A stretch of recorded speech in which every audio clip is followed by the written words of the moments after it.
Kaya pala na-i-trade si Policarpio dahil umano nagkaroon nga raw ito ng problema sa NLEX management. Walang ibang nakikitang dahilan ng mga tao na walang alam sa likod ng mga nangyayari sa loob ng NLEX na meron pala talagang dahilan na mas malalim. Kung tutusin, imposibleng mangyari ang trade dahil ang dating ni Poli parang pang franchise player. Mas kakaiba yung aura niya kumpara kay Bolik na veterano.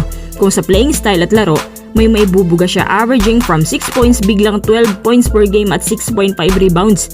Ayon kay Snowbadwa at sa iba pang writer ng Spin na merong isang player mula sa isang team ang na-i-trade dahil mainitin palang ulo nito. Bukod dyan, ayaw na raw nitong pumasok sa mga practices ng NLEX. Medyo ma-attitude at may kayabangan nga raw. Kaya ito na lang ang tanging naisip ng NLEX para hindi maging magulo ang rotation. Since Lasal days para meron ng mangilan-ngilan ang nakakapansin na si Poli ay ma-attitude at may kayabangan pa.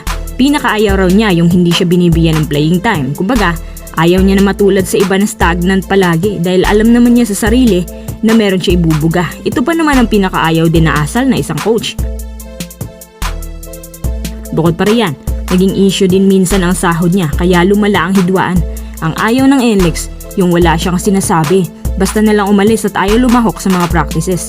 Ito na nga bang sinasabi ng iba na kaya raw bang baguhin ng Converge at ni Delta Pineda ang kanyang asal na ganoon? Dagdag pa na ilang analyst na kapag hindi magawang makontrol ni Delta Pineda ang batang to, baka mag-awol na rin sa kanila at sila na naman ang mawawalan. Kaya sila pa rin ang lugi. Yung mga players kasi nila minsan nag-aalam Mikey Williams kasi si Shawnee Winston, ganun din naman ang ginawa sa Converge. Muntik pa nga makasuhan. Dagdag pa ni Snowbadwa sa palagay niya, ang NLEX daw ang panalo sa trade. Halimbawa daw na hindi magawang i-extend ng Converge ang kontrata ni Mikey, si Alex Stockton na lang daw natitirang marquee player nila. Habang si Shawnee Winston magiging hype daw sa NLEX dahil mas marami raw tong capabilities kumpara kay Poli. At si Winston nagkaka-average ng 13 points per game. Kung sino man ang lugi at sino ang panalo sa dalawa, isa lang importante, pinakawalan nila yung mga players nila na sa palagay nila nagiging toxic. At least man lang may good talents din silang nakuha both parties. Sa long run, since sa trade, dyan mo lang malalaman kung sino talagang lugi at hindi.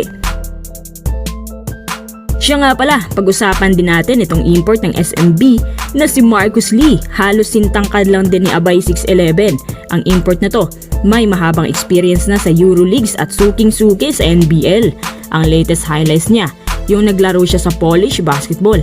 At agad bumalik na naman sa NBL. Last season siya ay naglaro sa Adelaide 36ers at nagkaka-average ng 6.8 points per game na may 73% field goal sa loob ng 21 minutes playing time. Kaya siya ang napili ng SMB dahil meron siyang kahawigan kay Chris McCullough sa katawan at sa playing style. Yung athleticism niya, yung speed, medyo parehas pero mas scoring machine lang si C-Mac at ang pinaka-expertise niya talaga ay depensa. Ang dami nagko-question, bakit si Marcus Lee? Bakit kumuha sila ng isang import na pang defense type?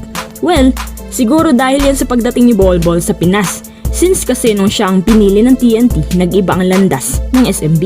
Gusto siguro ng SMB yung mas nakapag-defense sa isang 7'3", tapos may kabilisan pa yun at may handling.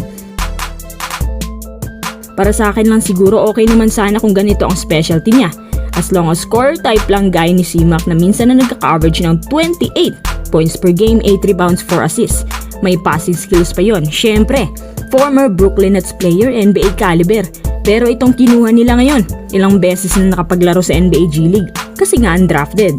Para ang ginawa ng SMB, saka pa sila nanguha ng import, yung inintay muna nila na makapili ang ibang PBA teams nang sa ganun, makapag-adjust sila kung sino ang kukunin na pwedeng panlaban sa lahat ng mga imports na mapili. At para sa akin, hindi naman patangkaran ang solusyon sa imports ngayon. Hindi mo alam, baka yung iba dyan nagkamali pala ng scout. Yung tinitingnan lang kasi yung highlights pero hindi yung buong deduction ng game. May mga plus-minus ang bawat imports. Sabi pa nga ni Ball, wag lang masyadong mag-expect kasi hindi daw 100% na nasa kondisyon to. So sana ang SMB kumuha na lang na kahit 6'6" import pero scoring machine gaya ni Des Wells. Total may Junmar naman sila. Outside shooting ang magpapatumba sa mga teams na may matatangkat na players. Kaya sayang talaga o baka nag-iba lang ng pananaw ang scouting nila. Ano masasabi niyo sa import na kinuha ng SMB?